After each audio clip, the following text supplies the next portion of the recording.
and, making the pitcher work. We didn't make the pitcher work in the beginning of the game, but, you never count the Pirates out. So when we stick to an approach, you see what happens. Okay, we'll go next to Patrick Mason. Ryley, you kind of mentioned it, just going guy to guy, but you guys get 4 straight RBI singles, and then you kind of put the game away with that swing. I guess what's the confidence level like when you just see your whole teammates kind of go up there and just get hit after hit?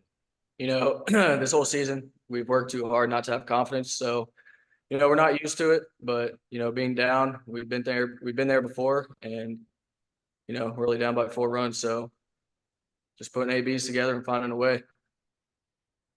Back to Steve Igo, please.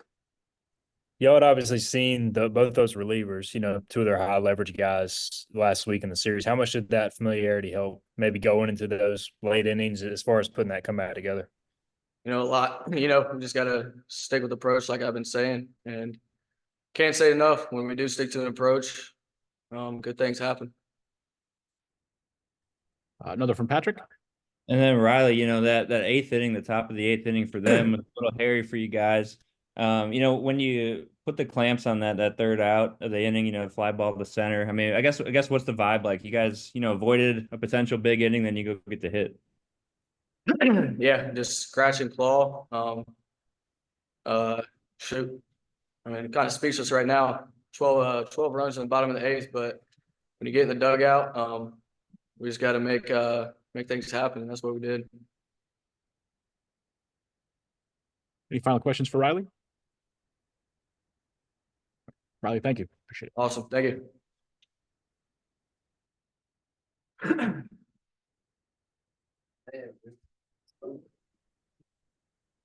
Hey, joined now by East Carolina head coach Cliff Godwin. Coach, we just get your thoughts on the game, please, and we'll take questions. I thought Norby had to be really good for us to just, stay in the game.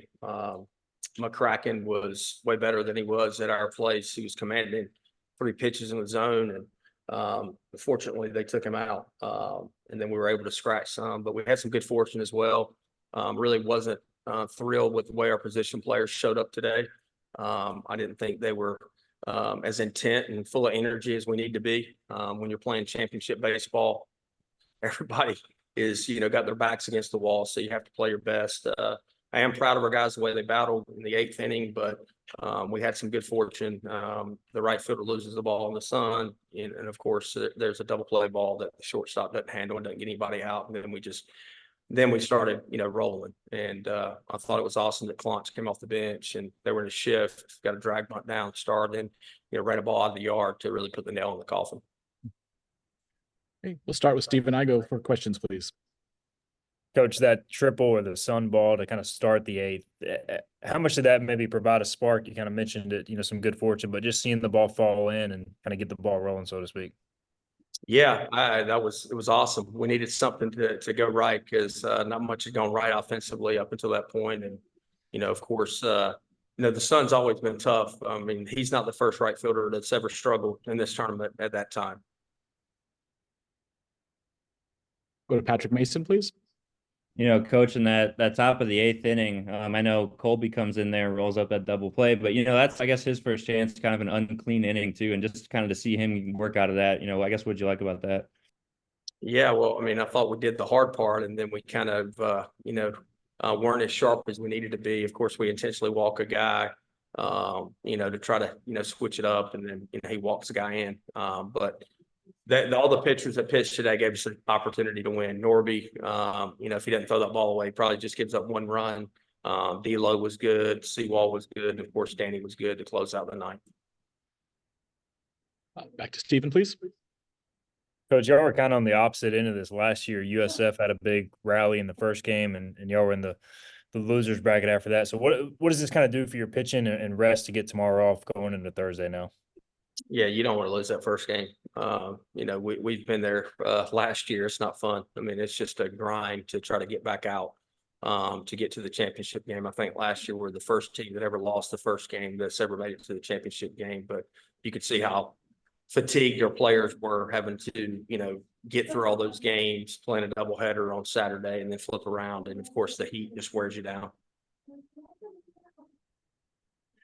But you talked about the bottom of the eighth. How important was the top of the eighth when they get a run, but they leave the bases loaded? And so does that, how much does that give you a shot and a swing, potential swing that going into the bottom?